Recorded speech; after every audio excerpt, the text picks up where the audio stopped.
अभी आपको बराह रास्त ये चलेंगे। इस्लामाबाद में पाकिस्तान तहरीक इंसाफ के रहनुमा इस वक्त मीडिया से गुफ्तगू कर रहे हैं। पंजोता साहब को हद से बेजा, यानी कि इनको यरगमाल बनाई रखा, इनको अंदर बिठाई रखा, बाहर नहीं आने दिया कि हमें वो बताएं कि एक दूसरा गेट साइड वाला उधर सिर्फ अपनी फॉर्मेलिटी पूरी करने के लिए बुशरा बीवी को गाड़ी में लाए और फिर अंदर जेल के अंदर ले गए, एक दूसरे केस में अरेस्ट किया। इसकी हम लोग शदीद अल्फाज में मुज़म्मत करते हैं। ये एक बनाना रिपब्लिक बन चुका है।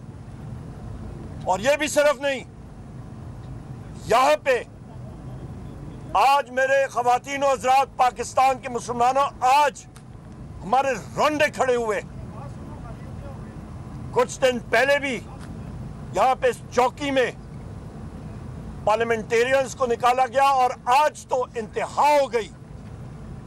मैं उन अफसरान के पुलिस रावलपिंडी में पीटीआई रहनुमा इस वक्त मीडिया से गुफ्तगू कर रहे हैं। सब्सक्राइब करें और बेल दबाएं ताकि कोई खबर रह न जाए।